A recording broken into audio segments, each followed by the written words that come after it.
So we'll get going with our BioBites program today without any further ado. So what I'm going to do now is go ahead and take care of the screen share, bringing up the presentation for today's BioBites. Wonderful. So how's that look, Dr. Hart? I can see it wonderfully. Thank you so much. Wonderful. So away we go, everybody. All right. Hey, y'all. Thank you for being here today. Thank you, Liz, Jessica, for getting me set up and allowing me to be a part of the Mary Institute. So today's topic is winter mold, forgotten but not gone. Now, I wanted to talk about this today because number one, what I see a lot in my practice is I see a ton of mold illness as a part of their chronic health issues, right? So, and as we segue, if you could switch to the next slide for me. And when we start talking about winter mold, what you see a lot of is, what do you think of when you think of mold? When I say mold, what comes to mind? For most people, it's going to be dark, hot, humid, smelly. You can think of like basements or summer, or like Houston, Texas is a big mold place, right? So it's wet, it's moisture, fuzzy growing things, mildew smells. But as we switch to the next slide, what we don't realize is that in modern times, in the modern world, we forget that just because winter gets dry, winter gets frozen, right? We think it's going to kill and level everything, including the mold. Well, that's not necessarily true.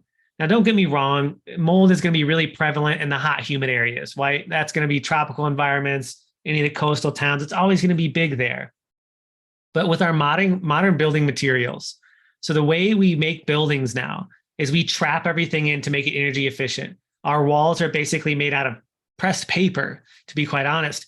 And then we have indoor plumbing, right? There's all these liquids and condensation and HVAC and air conditioning that really drive mold in any environment, including the winter. So it's something, even in this time of year when we start to get a little lax, I really want to make sure that we're keeping in the forefront of our mind if you're dealing with a chronic health issue. Let's slide to the next one. So what am I going to talk about today? Well, number one, I want to talk about the threefold mold issues. Mold is an allergen, mold is a toxin, and mold is an infection. Then we're going to talk about something called chronic inflammatory response syndrome and its place in mold illness and healing. And then lastly, we'll go over the Hart protocol, my 7-step mold recovery process. So first, we'll talk about mold as the allergen as we shift slides here. So a lot of times you can think of mold as an allergy, and it's true, it can be an allergy, right? Now, but that's just where it stops for most people. You know, don't you just need to take some Allegra or whatever?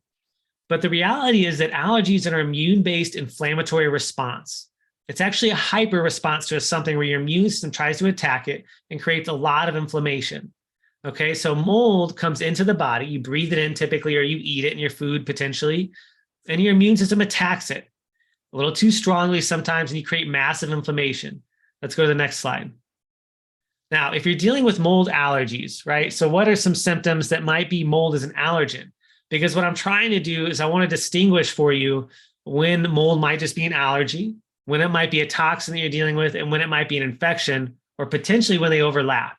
So here's what it looks like if mold is an allergy for you. It's pretty standard allergy symptoms, right? Itching, rashes, nasal congestion, red watery eyes, difficulty swallowing, shortness of breath, vomiting, body aches, loose stools, sneezing, coughing, bloody noses, wheezing, a sense of panic or anxiety, postnasal drip, or even asthma-like symptoms.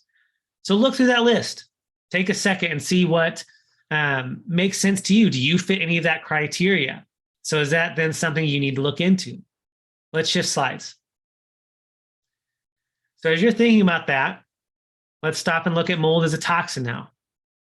Mold produces something known as mycotoxins, myco meaning smaller, mold toxins, right? So they produce spores, which are basically like the seeds or the baby molds, if you will, but they also produce toxins. Mycotoxins create many issues depending on where they're in the body.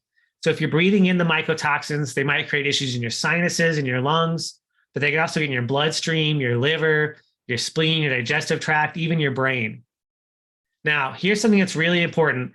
And I know you guys have probably learned a ton on EMF, listening to more of these BioBites, understanding, modern medicine, but EMF exposure increases mycotoxin output by 600%.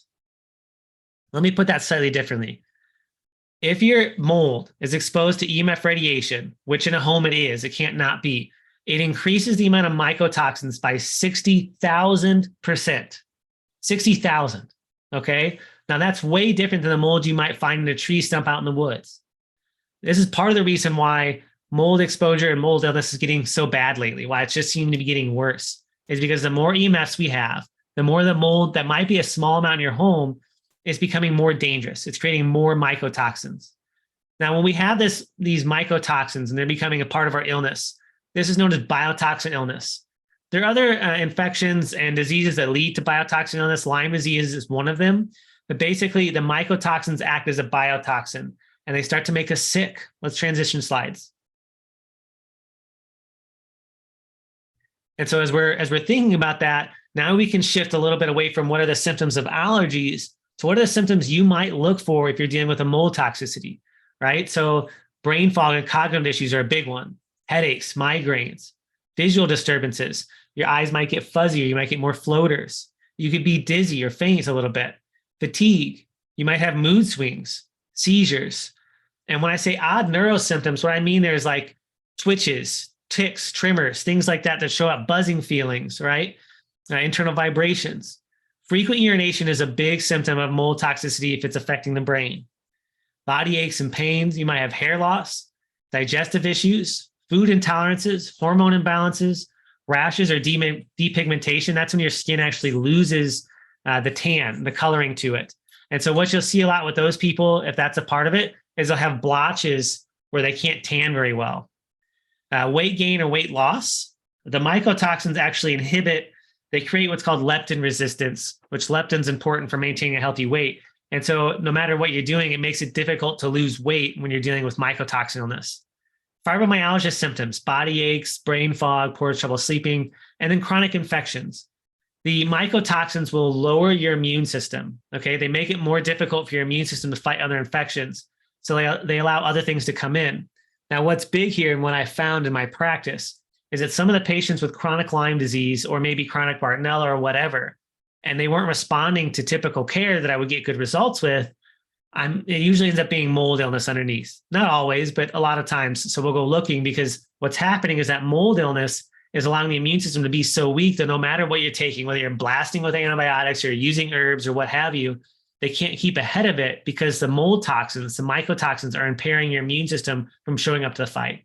And the reality is no matter what you're using, antibiotics, all natural stuff, herbs, whatever, your immune system is still the heavy hitter. It's still the one who's going to do most of the job. So if your immune system's weak, it's going to be difficult, right? So that's something to keep in mind. So let me give you an example from my own life, because that was something I dealt with. So if I get exposed to a lot of mold, a lot of times it'll start off looking like an allergy. I'll get red, itchy eyes, I'll be congested, et cetera. And then it'll turn into brain fog for me, maybe some headaches and fatigue. I'll start getting frequent urination. And if I stay in it long enough, which at this point I know how to test and look for, so I don't, but I'll get hair loss. So actually some of my old videos, I had a major mold exposure that I was trying to figure out. And you can see I actually lost a huge chunk of my beard.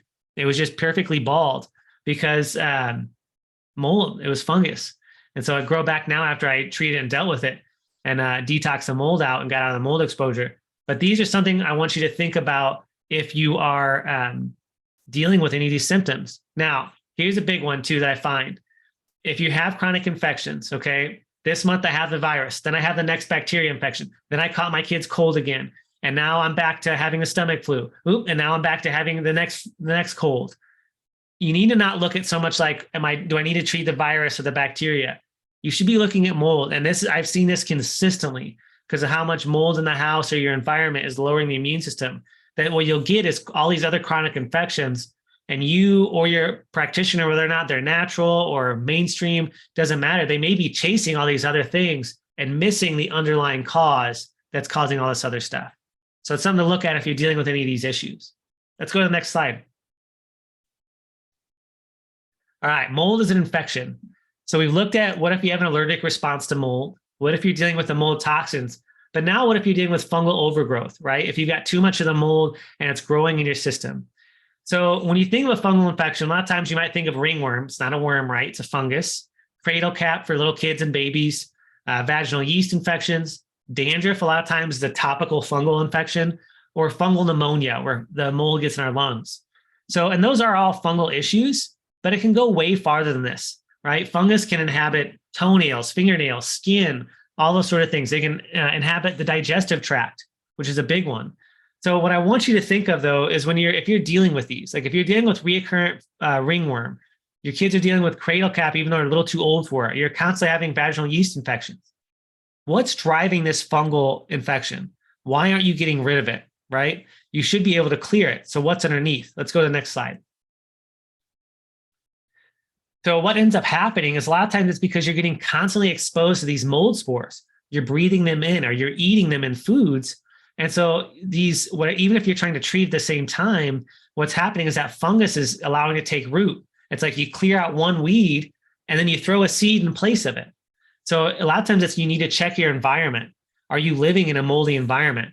So these mold spores, these mold seeds, if you will, they colonize. It's like they're setting up a home environment in your sinuses, your lungs, your throat, your digestive tract, your brain, bloodstream, or even on your skin.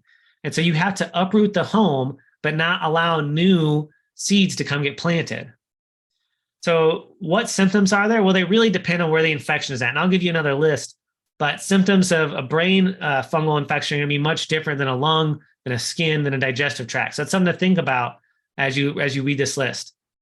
Now, what I've found in my patients is that fungal overgrowth is a commonly overlooked issue with digestive tract issues. So with SIBO, small intestinal bacteria overgrowth, often causes irritable bowel syndrome, whether it's constipation or diarrhea, leaky gut, etc., where bacteria overgrows in the upper digestive tract.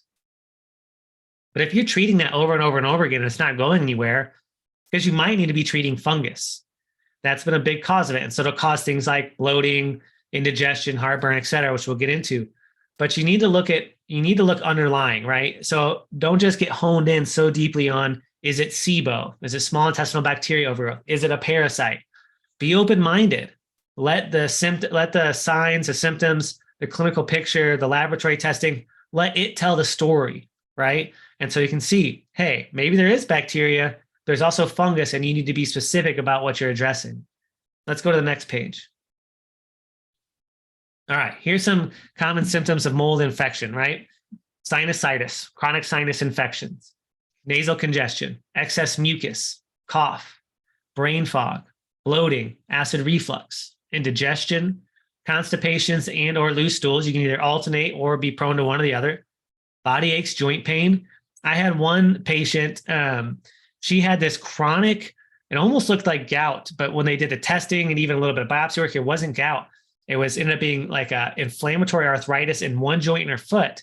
What ended up driving it was mold. She was living in a moldy home, and it wasn't going away until she had moved out of the home, and then we could deal with the fungus in the joint itself.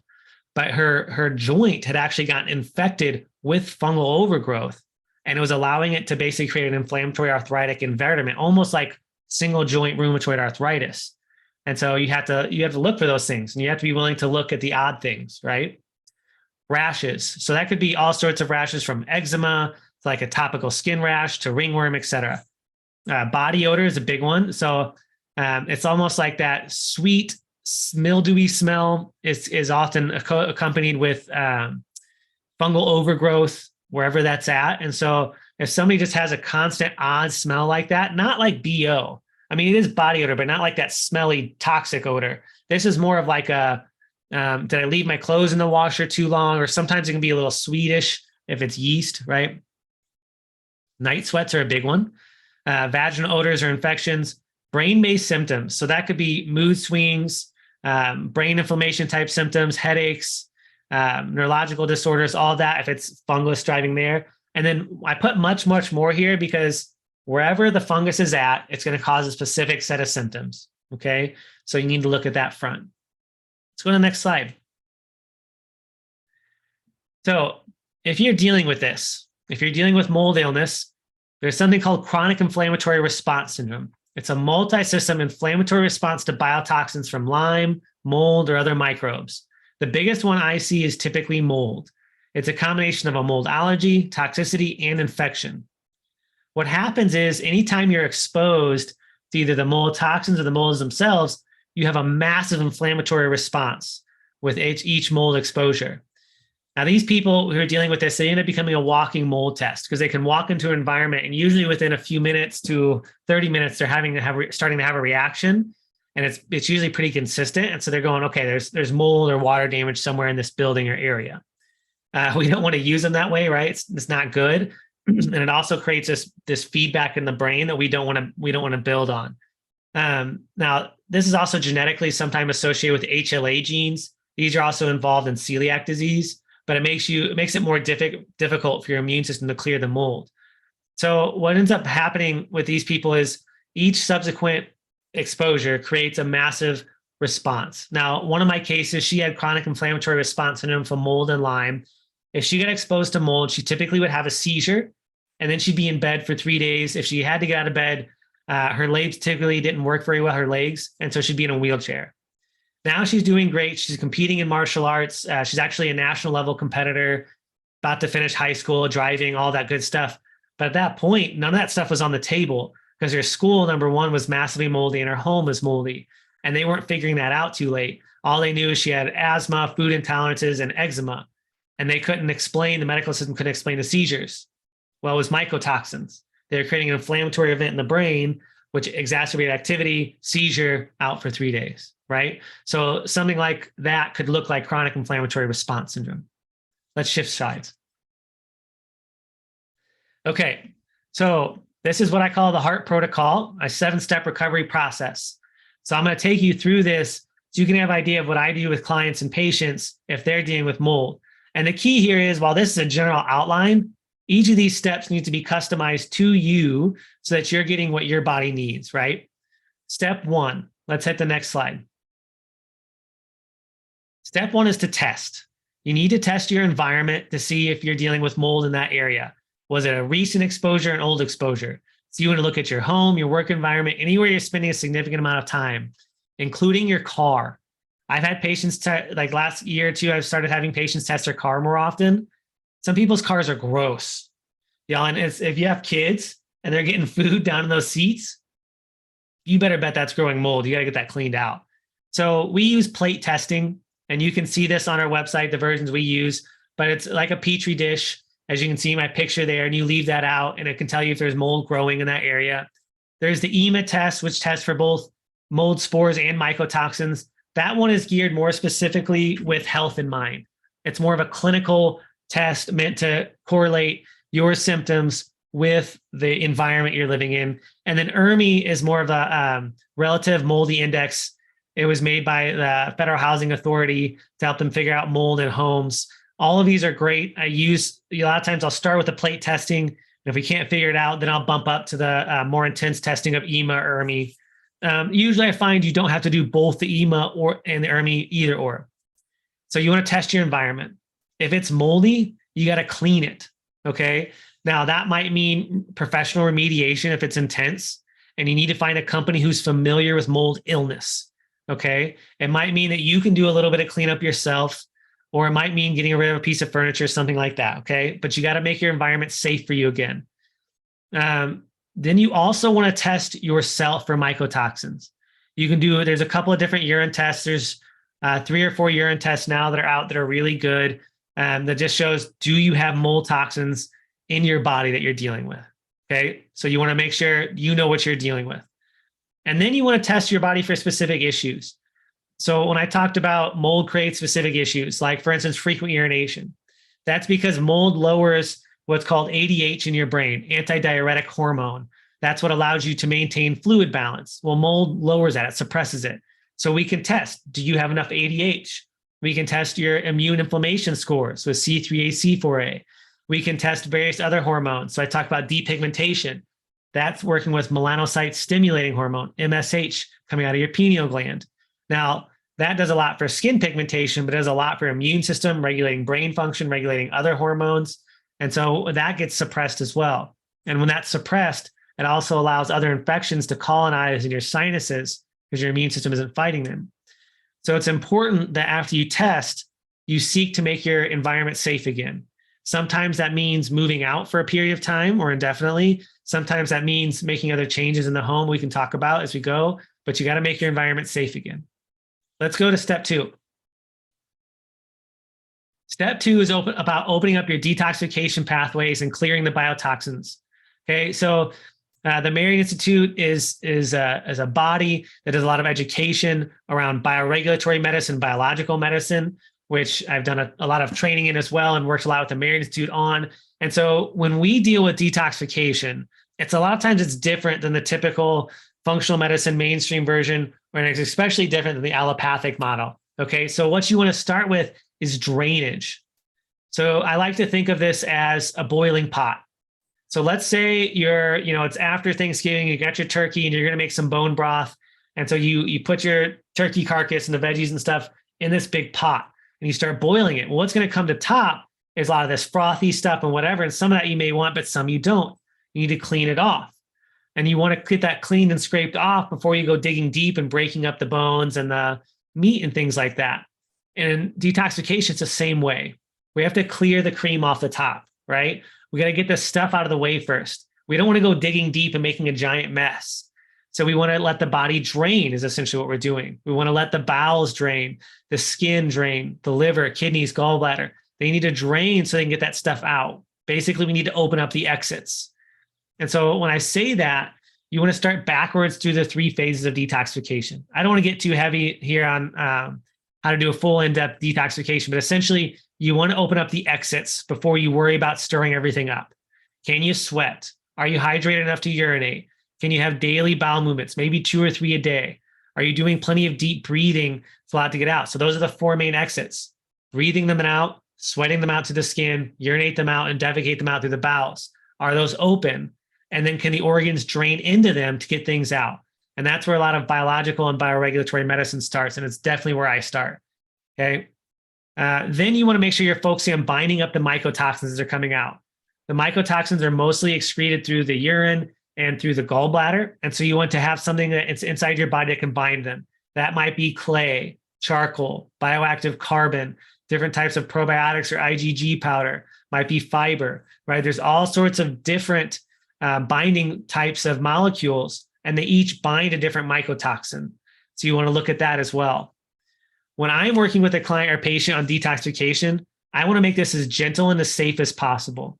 I don't want them to have a detox reaction if I can help it. Sometimes it still happens, but we can adjust it quickly, right? So my goal is to make it as gentle and safe as possible so it's smooth sailing on that route. Let's keep going through the slides. All right, step 3, we have to reduce the inflammatory load. So when you have the mycotoxins in, when you have the allergic reaction, when you're having an infection, they're all creating a ton of inflammation. And the best way to think of the inflammation is a campfire. So a lot of times when my patients come in, it's a bonfire, right? They're so inflamed from all this mold toxins and everything else going in their body. So our goal is to reduce both the external feeders of the fire, right? We don't want to throw more logs in. We don't want to throw any gasoline on. And then as we're doing that, we want to start to spread the fire out and pull out some of those big logs and put out the flames. So what can we do on that front? Eliminate inflammatory foods. For patients dealing with mold illness, gluten is big because the mold illness will actually increase anti-gliadin antibodies. Okay, that's a big fancy term to basically mean it makes gluten sensitivities worse. Okay, so eliminating inflammatory foods, especially gluten, do all the basics. So processed foods, junk foods, sugar, etc. Marion Institute has some good resources on this one, especially. So look at that front. We want to reduce excess chemical exposure, such as cleaning agents, perfumes, any toxins in a home. Look, if you're spraying pesticides and herbicides all over the yard, that's going to make this worse. Okay. If you are washing your hair with typical shampoo that's full of sulfates and parabens and all that sort of junk, you're going to make this worse. If you're spraying air fresheners all over the house, it's going to make this stuff worse. So you got to be on top of that. And then from the inside out, we're going to start to create an anti-inflammatory protocol. We're going to use things like fish oils, enzymes, ginger, turmeric, and whatever else we can use that strategizes for you to lower inflammation. And an antihistamine route is very big on this front too, okay? So we want to reduce both external inflammatory triggers, things that are going to feed the fire, and then we want to try to suppress the fire from the inside out. Let's go to the next round. Okay. All right, step 4, supporting the immune system. So as we're getting out of the environment, we're starting to open up the detoxification pathways, we're lowering the inflammation. Now we can start to address the immune issues that have been created during this time frame. Okay, so I talked about earlier how mold illness and toxicity, it lowers the immune system's ability to fight infections. So people end up things like MARCoNS in their sinuses. MARCoNS is an antibiotic-resistant staph infection that colonizes in the sinuses. Now that's a biggie that's kind of gotten known in the mold world, but I found all sorts of stuff in people's sinuses: strep, staph, E. coli, even fungus. So that all can colonize in the sinuses. Chronic Lyme could be a big one. So this might be the stage where we start to help the body address Lyme. I talked about recurrent sinus infections, upper respiratory infections that show up on and off in the lungs, viruses, bacteria, fungus, the whole kit and caboodle, right, that can show up. And this may or may not be a time that if parasites are present, we would address parasites too. Just depends on the case. So this might look like supporting the body directly and dealing with that with specific herbal protocols and supplement protocols. It might be trying to rebuild the system with a really good diet, focusing on certain nutrients, right, immune building nutrients. It might look like me giving you a prescription of basically saying, I want you in 30 days of sunlight or 30 minutes of sunlight a day, trying to get that all going, whatever we need to do that's designed specifically for you to rebuild that immune system. Let's go to the next slide. Step 5, we need to process the specific issues that were created by the mold illness. So I talked about how mold illness affects each of the systems of the body differently, and they create different issues, right? So I talk about the brain, they affect the hormones coming out, making you urinate frequently or affecting sleep or skin pigmentation.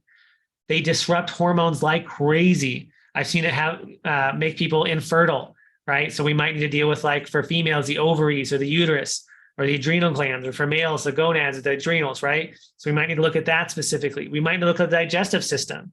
It can exacerbate leaky gut. It can create that fungal overgrowth I talked about in the digestive tract. It can impact fat loss or directly impact brain function and neurotransmitter function in the brain. So we need to look at what was not resolved by the other 4 steps and that we still need to deal with and support directly. And there's a multitude of ways I deal with that. Primarily, I use like a biological medicine approach there, combining some functional medicine, some things from like Swiss and European medicine, some Eastern medicine, looking at what do we need to do? Is it homeopathy? Is it a nutrient? Is it herbal protocol? What's the right focus there? Okay, so address the specific issues that are still present. That's step 5. Let's look at step 6. Now this step is all about retraining the brain. So I talked a little about sometimes with chronic inflammatory response syndrome, you get stuck in this loop because every time you get exposed, you get a response. Well, the brain is a learning mechanism, right? It learns. And so it does not want you to be in those environments that they're threatening. So it's going to continually create a bigger response in order to get you out of that environment faster. So what I put here is chronic illness, neuroinflammation, and stress of all sorts dysregulate the neurological system. So each time you get a mold exposure, it creates a response in the body that just regulates the nervous system. And on top of that, the body is trying to learn how to mitigate that. And so that's creating another dysregulation on top of it. Okay, so it keeps us stuck in this stress response, this hyperreactive, hypervigilant response that exacerbates all of our symptoms. So what does that look like? It looks like that your brain knows that every time I get exposed to mold, I get a reaction. So what it's going to train you to do is that any mold exposure, from the tiniest one that may not really pose a huge risk to you, it's going to get the same response because it doesn't want you to have any mold exposure because it's learned they're dangerous. Okay, this is totally subconscious and neurological. This is not a mind thing. This is not a personality thing. Okay, this is a brain thing where your brain's trying to protect you, but it's getting hyper-reactive and hyper-responsive. This is a step in everyone's approach because all of our brains do it no matter what, to some varying degree, to everything. It's just how our brains function. So what do we do here? Well, you can start to re-regulate the nervous system via tapping, Gupta, DNRS, those are all great programs. Typically what I'll do is I'll create a customized plan for each of my clients and patients that works best for them. Because what I've found doing my own brain retraining, going through these other programs, is you want to create something that works for most of the people, but the reality is you have to customize it to work with your brain.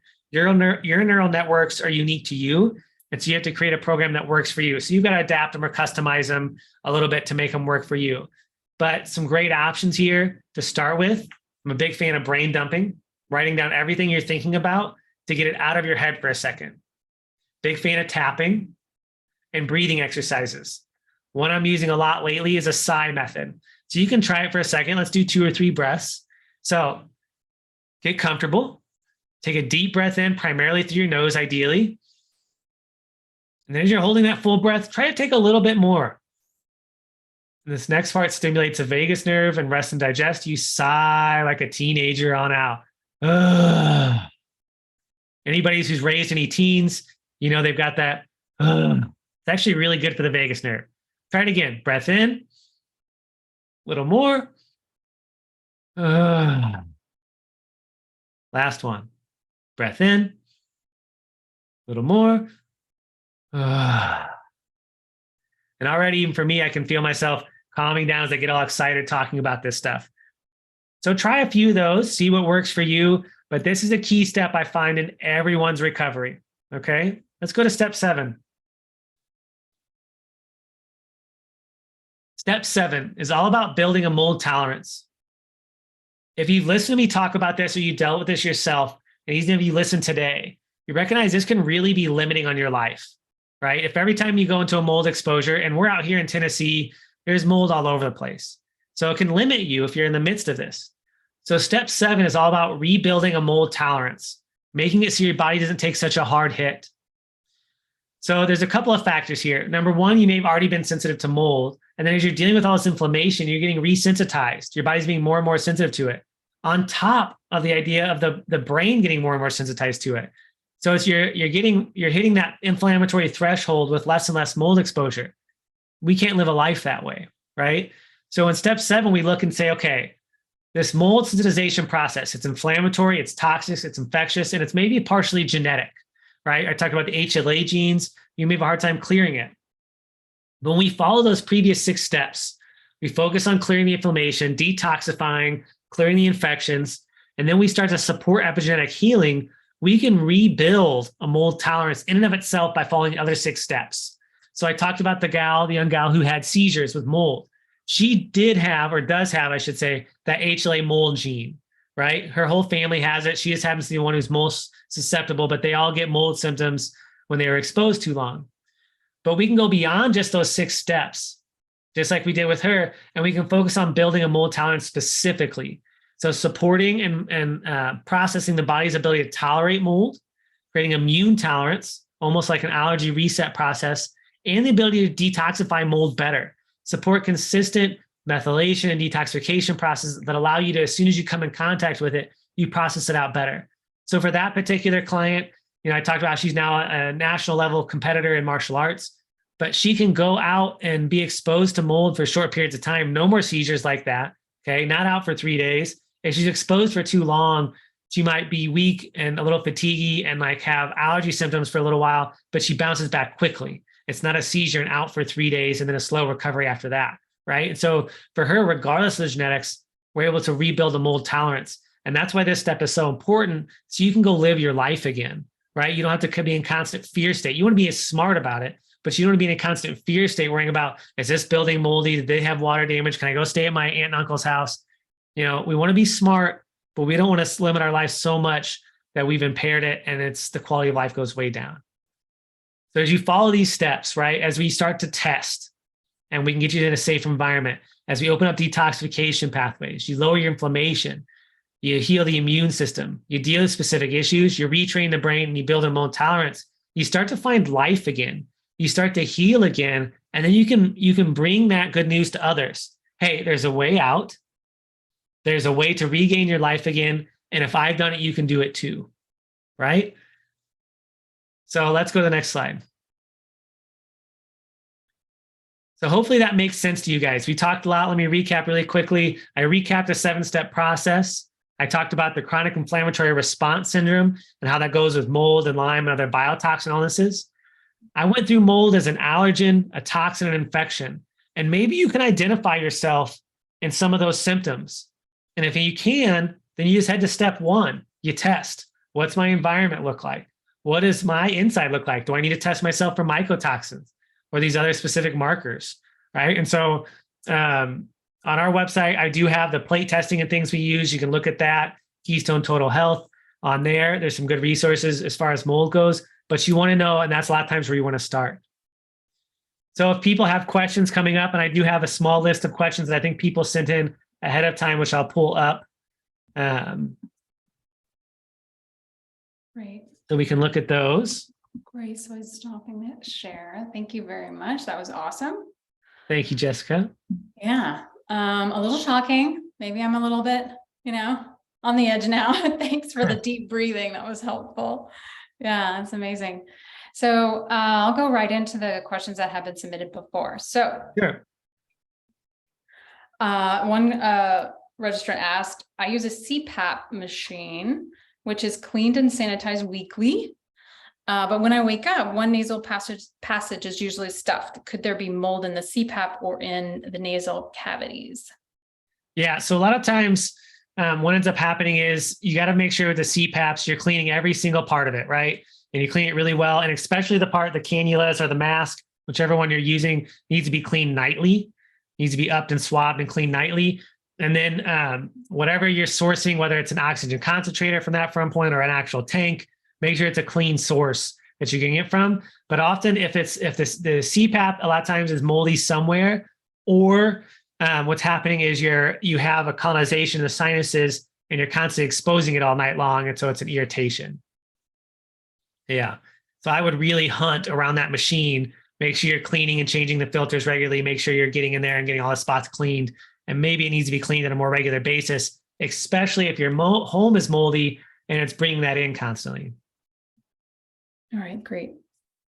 Here's number 2. How would someone know if having elevated mycotoxins would be a cause for concern? And is there a way to differentiate if these mycotoxins are from ingesting moldy food, like moldy coffee or nuts sometimes, or is it actually from significantly larger threat, say from a toxic moldy home? Yeah, so the urine mold test is number 1, and it'll give you like how much mycotoxins are in your urine. Typically what I find is anything above a low amount of mycotoxins is definitely causing a problem somewhere in your body. If you have mycotoxins present, they're causing it, right? They can't not, because they're a toxin. That's the nature of what they do. Okay. And then how do you determine, like a good question I get a lot of times is it from food? Am I inhaling it? Is it old? Is it new? You test your environment, number 1. Okay. Typically, not always, typically what I see, if the mycotoxins are elevated, especially on a large scale, it's usually you're inhaling it in your environment. And if you're getting some through your food, it usually means that it's just making things worse, but it's probably not the major cause. Okay. If somebody is getting elevated mycotoxin loads based on their food sourcing is really bad. Either they're storing it poorly, or it's just a poor store. It's just a poor source of food to begin with, or they're eating tons and tons of peanuts or whatever. But usually in modern preparation methods, mycotoxins in food are enough to make things worse, but not usually cause everything. All right, great. The third question that we have here that's previously submitted was, so my family and I have been longtime apartment renters. We know there is mold because we can visually see it on the drop ceiling in the bathroom, and also in places like a shared basement, which is where this laundry and storage are, and outside on the windows and windowsills. So do you have any tips on how to address this gently with a landlord during the housing crisis? And are there some inexpensive tips on how to rid the mold? Yeah. So if you can visibly see the mold, what's key on top of that, I still find, is to test. Because if you visibly see it, 99% of the time, the landlord comes in with some bleach, wipes it down, and says, you're all good, right? And the reality is that if you can see it, it's just the outward manifestation of it. It's way worse somewhere where you can't see it, okay? Now, this also tends to apply to the body. It's a good point. If you've got it on your scalp, on your skin, on your toenails, it means there's usually fungus inside of you that's finding an outlet. Okay, so keep that in mind. And so the best ways I've found, and I've worked with patients on approaching this gently with the landlord, number 1, don't go in hot and heavy. Okay, go in with the attitude that there's this issue, and I would like to work with you as a team to solve this issue. Okay, and then you're also wanting to come in with a mold test, the visible mold, and ideally a letter from your health practitioner saying this is natively impacting your health. And so you go in with them saying this, and then maybe a good practitioner would say, like typically I would say in some version of a letter like that, the steps that need to be addressed need to look like this: pre-test, bad; post-test, good. And here's the typical steps, like negative air pressure, air scrubbers, etc. And so that they can, the landlord is forced to not take the easy route. And you don't want to put them on the defensive. Don't make this them fault. Don't bring up suing them, at least not at that moment, right? And so, because you want to make it you and them versus the mold on that front. So that being said, it's like 50-50 how well landlords address it, in my experience. Some are great. They'll come in, have everything cleaned and done well.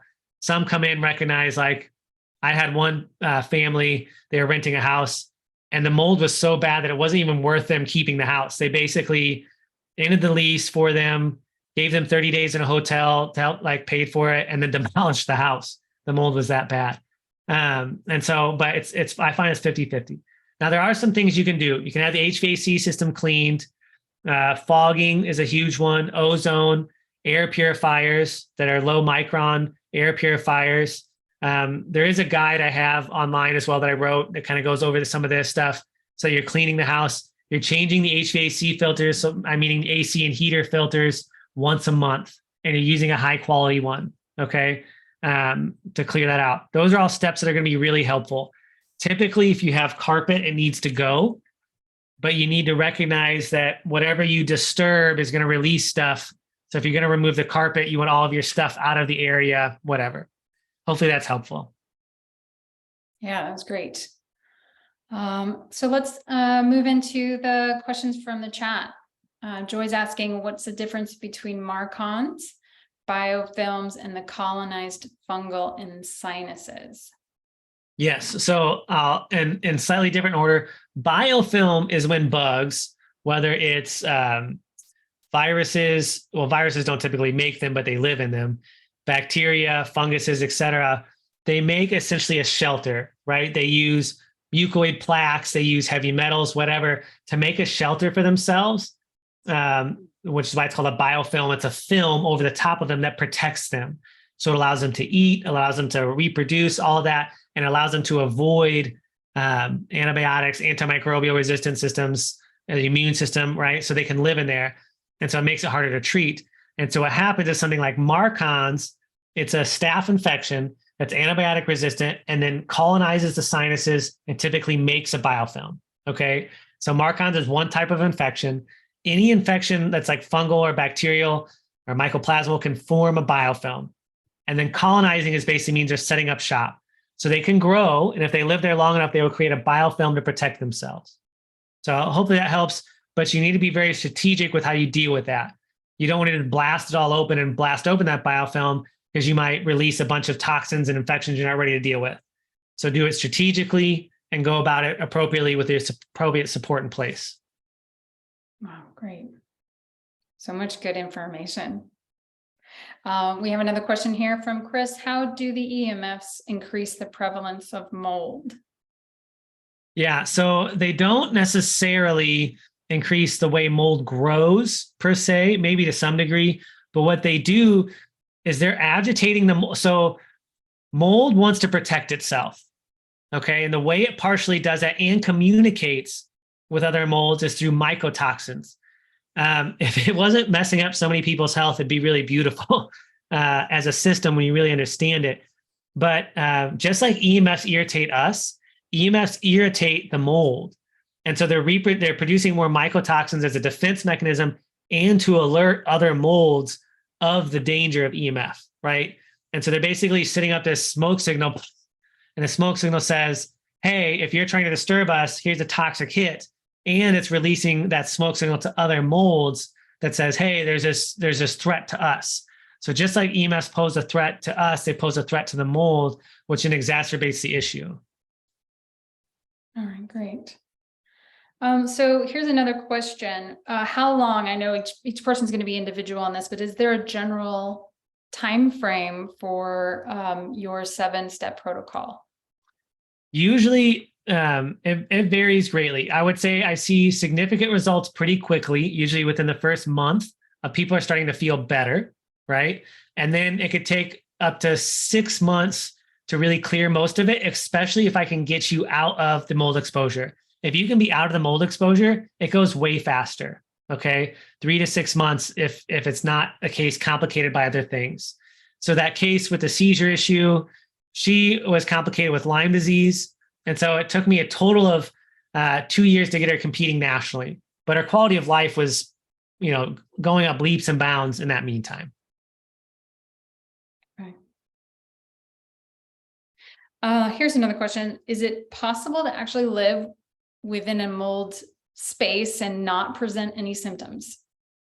So I get asked that question a lot, especially by spouses who feel like they're not exhibiting any symptoms. And my experience is no, they just don't know they're exhibiting them. And so either they get out of that environment, and I'll get this message later. Wow, Dr. Hart, I would have told you I was never affected by it, but I feel way different being out of it now. Or what they'll say is, I'm fine, but really they're sleeping every time they hit the couch. They sit down for lunch, they fall asleep. They get home from work, they fall asleep. Why? Because they're dealing with this mold toxicity. But they would tell you I'm not affected. So I would say there's almost zero people who are not affected. To what degree they're affected, how long it takes them to be affected, that varies tons. Everyone's affected on some level, whether you want to believe it or not. And so that's the biggest issue. Are you in tune with your body enough to recognize you're not doing well, et cetera? I had one spouse of a patient, husband, great guy, fantastic guy, but he just, for the life of him, did not want to believe that the house he built was making them sick. Okay. And he would have told you he was fine. He was sleeping anytime he sat down, massive sleep apnea, brain fog, would have headaches and joint pain, but he would tell you, I feel great. And I'd say, but the joint pain. Well, yeah, other than that. And the sleep apnea. Well, yes, other than that. And the headaches. Well, yes, other than that, doctor, I feel great. Right? You're experiencing mold illness and you just don't recognize it. So it's I would say it affects 100% of the people. To what degree, though, it varies. Wonderful. Here's a question. Can people living in high mold areas, such as down south, build up a tolerance to mold infections? For sure. And so like I said, I'm practicing in Tennessee, big mold area. I've got a lot of patients in like Houston or Florida, and who are dealing with mold illness, and they're great, right? They're doing wonderful at this point. And so you can for sure build a mold tolerance. There is some aspects where you do need to be a little more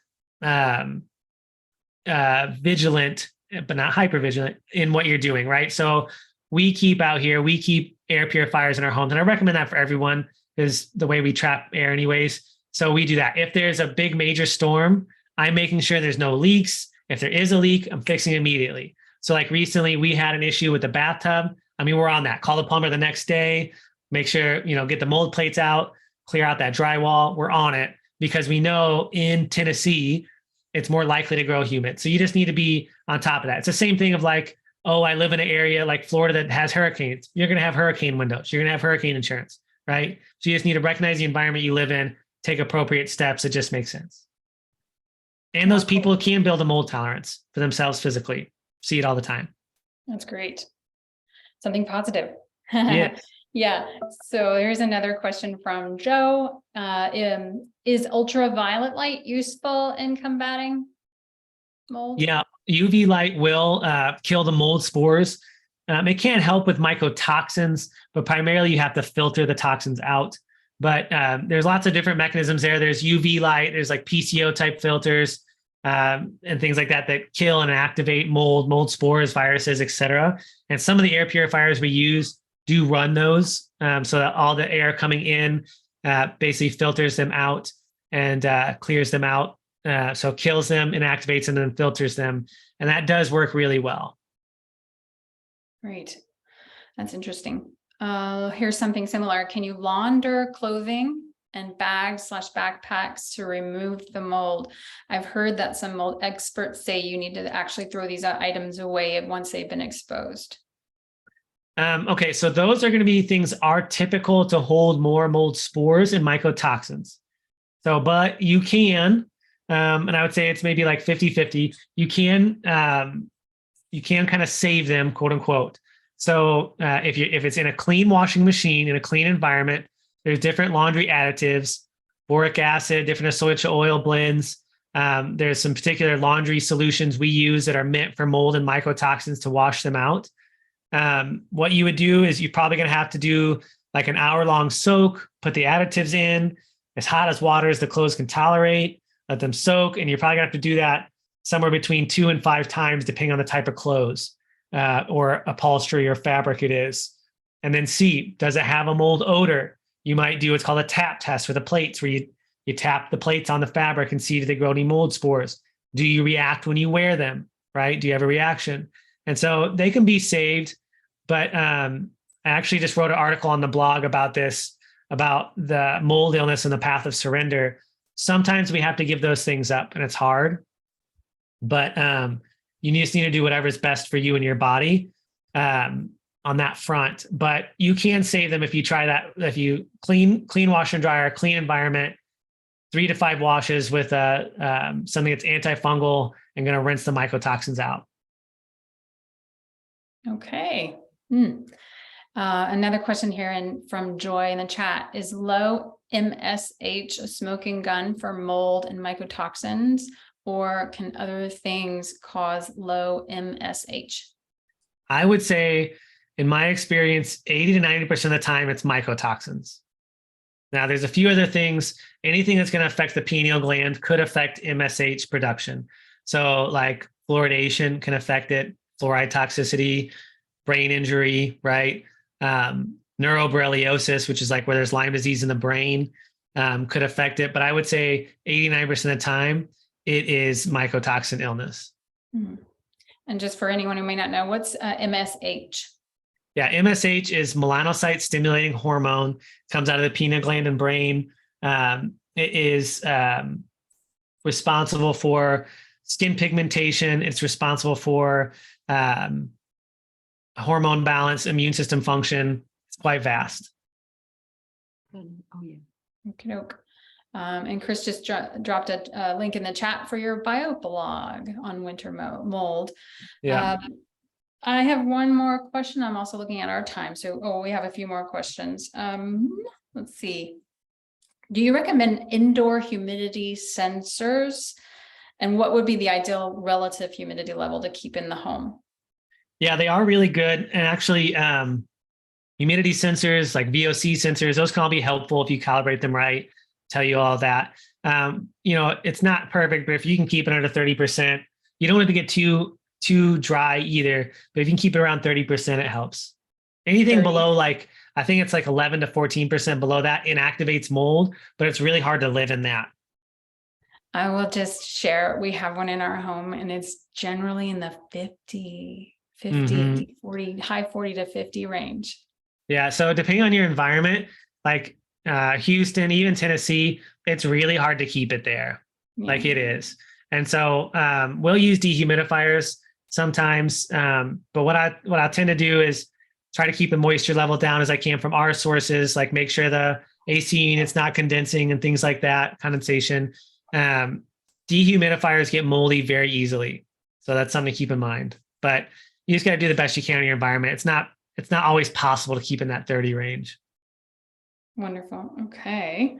Well, that's actually all that I have on this end as far as the questions are concerned. I'm looking at our time. We have a few more minutes. Does anybody have anything else that's coming up for them? As you're typing that in the chat, I wanted to say, I think I said pineal gland that last time. It's produced in the hypothalamus and pituitary gland. I don't know what I said in the lecture, but it's not pineal, it's pituitary, but it's the same idea. Okay. Fluoride, brain injuries, all that. Wonderful. Well, I just want to say thank you so much for joining us today for this wonderful episode of BioBites Winter Mold, forgotten but not gone. Yeah, so coming up, so just a quick housekeeping issues. We have some wonderful events on the horizon for everybody. The next BioBites is on January the 3rd. That's a Tuesday at 12 noon Eastern, featuring Dr. Dixon Tom, and he's going to be kicking off the 21-day reset. which begins the next day on January the 4th. And that will feature 21 helpful, easy to do tips to return ourselves to what's really our best line of defense, which is nature. So I hope you are available for that. Tune in. I think we have something here in the chat on that. The link is in there. Oh, one more question here. Deborah chimed in. Is mildew as bad as mold? Yeah, so it's important to remember that mildew is a mold. It is a fungus. So it's a different, different species of molds and funguses. But if it's there, it's creating a problem on some level. It doesn't create quite as many mycotoxins as the others, but yeah, you want to get rid of it. Wonderful. Okay, well, I want to say I'm thanks trying to to see everybody if for being Chris here. Chris, Yeah, can go you ahead, just Liz. drop in the can you also drop in the chat the link for the reset? So you can register. The 2 free things that we have upcoming is the next BioBites, where Dr. Tom will be kicking off this reset, but you have to join each of those, register for each of those separately. So register for the BioBites that Dr. Tom will be doing on, what is it, January 3rd? And then the reset will begin on January 4th. And so that challenge, you'll get a daily email with one of these natural laws to live by that Dr. Tom will be talking about on the 3rd. I hope that makes sense. But you have to register for both separately. You don't get them. Okay, Chris said it's on the same page. So when you go to that link, you'll see both of those registrations. So great. Thank you, Chris. Yay, Yes, team. that's it. Natural laws to live by, the key to health with biomed. Is that everything? Everybody's saying thanks. So great. I appreciate it. Thank you so much for attending today. Thanks, Dr. Hart. Thank you all. Thank you guys for having me. I hope you guys enjoyed it, and I hope you guys go to that next BioBites. It sounds interesting. Oh, also, there'll be a follow-up email coming within the week with all of the material here today, including the PowerPoint, including the recording as well, plus a synopsis with notes. So you'll have it all within your inbox for next week. Thank you.